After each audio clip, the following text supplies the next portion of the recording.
Bakit ba hindi pwedeng maging tayo?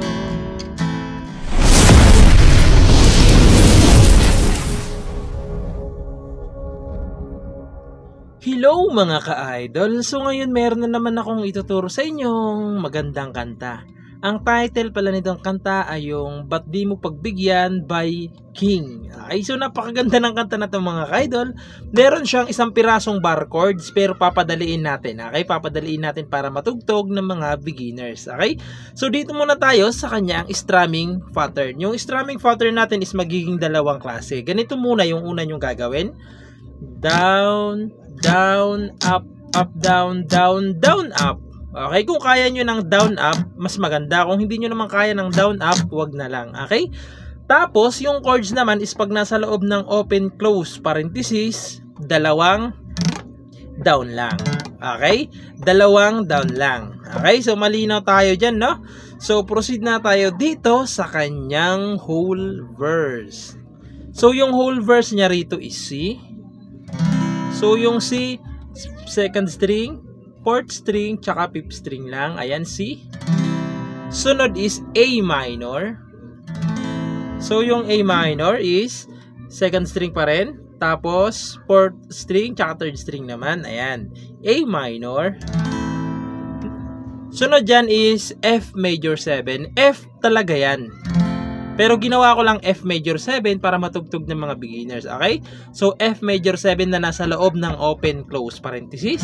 So, yung F major 7, second string, third string, tsaka fourth string. Okay? Para kayong nakasina, nakababa lang itong dalawa. Okay? Ayan. F major 7 na may open close parenthesis. Or F. Yan. Okay? Kung hikaya nyo naman yung F, F na lang. Pero kung hindi, F major 7. Okay? Ayan. Sunod, D minor na nasa loob rin ng open close parenthesis. So, yung D minor, first string, second string, tsaka third string pala to, third string, second string to. Okay, ayan, D minor. Tapos G, na wala ng open close parenthesis. So, yung G, first string, second string, fifth string, tsaka sixth string lang. Ayan, G.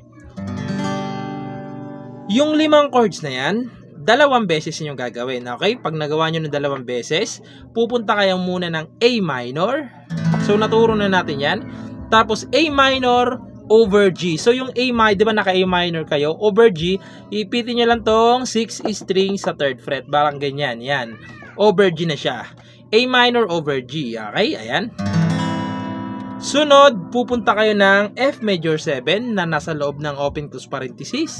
Or F, pwede rin. Yan talaga yung original niya. F, para madali. F major 7 yan. No? Yan. Tapos, D minor ulit na nasa loob ng open close parenthesis.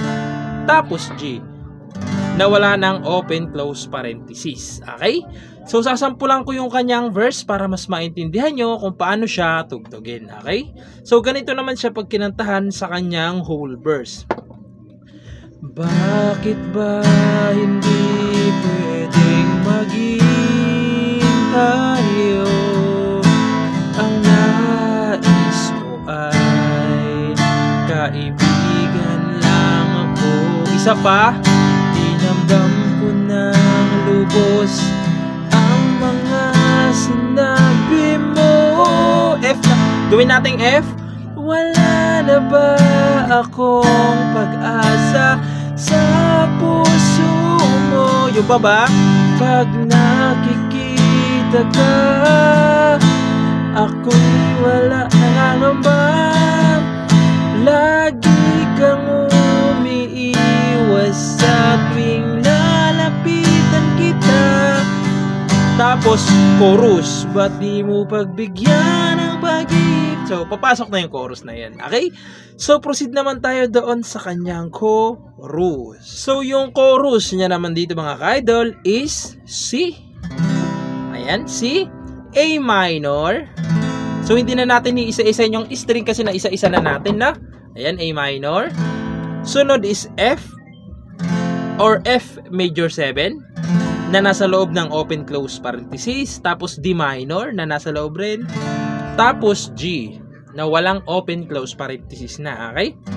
Yung mga chords na yan, 2 times yung gagawin. Okay? Pag nagawa nyo ng 2 times, pupunta kayo ng C, na walang open-close parenthesis, tapos G na wala ring open-close parenthesis. Okay? So, sasampulan ko ng kanta para mas maintindihan nyo kung paano siya tugtugin. So, ganito siya kapag may tugtog. Ba't di mo pagbigyan ang pag-ibig ko? Dapat naman ang puso ko sa'yo. Bigyan sana ako kahit konting pagkakataon. Isa pa, pagbigyan ng pag-ibig ko, lahat ay gagawin para sa iyo. Nakikiusap sa konting pagkakataon, mahalin mo.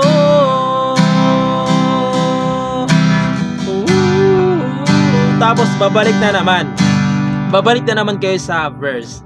Sana ay magbago ang damdamin mo at dinggin mo ang... So, babalik na naman ulit kayo doon sa kanyang mga verse.